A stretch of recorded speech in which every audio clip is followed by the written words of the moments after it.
এই যে আমরা সাধারণ গৃহবধূরা বরের লক্ষ্মী ঘরের লক্ষ্মী কতই না চেষ্টা করি কত কম খরচে সংসারটাকে পরিচালনা করা যায়। ওই যে সকালবেলা ঘুম থেকে উঠে দেখি বর নামক মেশিনটি রোদ ঝড় বৃষ্টি জল ঠান্ডা গরম সব কিছুকে এড়িয়ে বাইরে চলে যাচ্ছেন, আর যখন ফিরে আসেন তখন কতটা ক্লান্ত।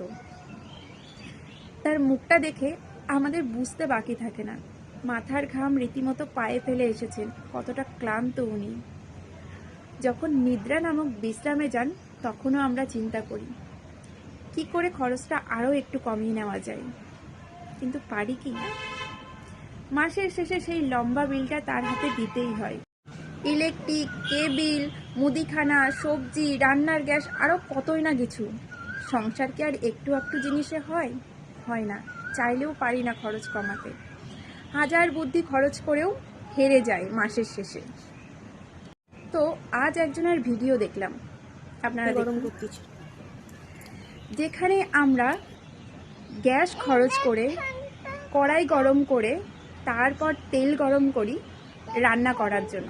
সেখানে ইনি কত বুদ্ধিমতী, সেখানে উনি কত প্রতিভাশালিনী। আসলে কি আমরা এমন প্রতিভাশালিনী হতে পারবো না, কারণ ওই যে ছোট থেকে মা বড় হয়ে শাশুমাকে দেখে এসেছি গ্যাস খরচ করে তারপর কড়াই চাপিয়ে তেল গরম করতে হয়। এটাই অনেক রুচিবোধ লেগেছে। ওনার ওটার মধ্যে রুচিবোধের অভাব রয়েছে। হয়তো ওনার পরিবার ওনাকে ছোট থেকে ওভাবেই তেল গরম করতে শিখিয়েছে, তাই উনি ওনার পরিবারকে, পরবর্তী প্রজন্মকে আর সমাজে সেটাই ছড়িয়ে দিচ্ছেন। যার যেটা শিক্ষা আর কি, যার যেটা রুচি আর কি। এতে করে আমাদের খরচ হয়তো একটু বাড়ছে বা একটু ব্যয় বাড়ছে, আর ওনার খরচ বাড়ছে না, বরং আয় হচ্ছে। এই ভদ্র মহিলা আর কি এনার তেল গরম করার ভিডিও দেখে কৌতূহল বশত আর কি এনাকে নিয়ে কিছু বলবো বলে মূলত সেই উদ্দেশ্যেই ওনার প্রোফাইলে গিয়ে আরও কিছু ভিডিও দেখলাম। তো উনি শুধু তেল গরম করতে পারে তা নয়, উনি অনেক কিছুই পারেন। যাই হোক, তো আমার সভ্য সমাজের কাছে আমার একটাই অনুরোধ, প্রত্যেকের মা মাসিরা সকলেই শিখিয়েছেন বা সকলকেই দেখে আসবে হয়তো গ্যাস খরচ করে বা উনুনে আগুন ধরিয়ে তারপর কড়াই গরম করে তারপর তেল গরম করা। আর শীতকালে উনি যেই তেলটা ইউজ করছেন আর কি, ওই তেলের কথাই বলছি, নারকেল তেল। হ্যাঁ, জমে শক্ত হয়ে যায়, কিন্তু তার জন্য সূর্যি মামা আছেন, তার সামনে একটু রাখলেই তেলটা তরল হয়ে যায়।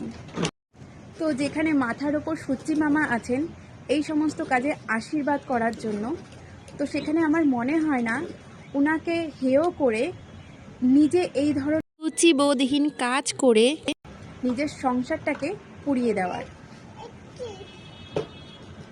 শেষে একটাই কথা বলবো, আগুন আর সূর্যের থেকে বেশি গরম হওয়ার চেষ্টা করবে না, করলে সেটা নিজের জীবন আর সংসার দুটোর জন্যই ক্ষতি, দুটোই ছাই হয়ে যাবে। ওনার হয়নি তাতে কি, তোমাদের হবে। উনি হয়তো ছোটোবেলার থেকেই এভাবেই অভ্যস্ত, তাই ওনার হবে না, কিন্তু সাধারণ গৃহবধূদের হবে। সাধারণ গৃহবধূদের বলবো, যারা আমার মতোই আছো, তারা সংসারের খরচ বাঁচানোর চেষ্টা করো অবশ্যই ঠান্ডা মাথায় বা ঠান্ডা হয়ে। ওনার ভিডিও দেখে ওনার মতো গরম হতে যেও না, সেটা সমাজের জন্য, সংসারের জন্য, পরিবারের জন্য এবং নিজের জন্য সব ক্ষেত্রেই ক্ষতি। চলো, আমরা যেমন আছি তেমনই থাকবো। আমরা ছোটবেলা থেকে যেমন শিখে এসেছি তেমনটাই থাকবো আর তেমনভাবেই চলবো।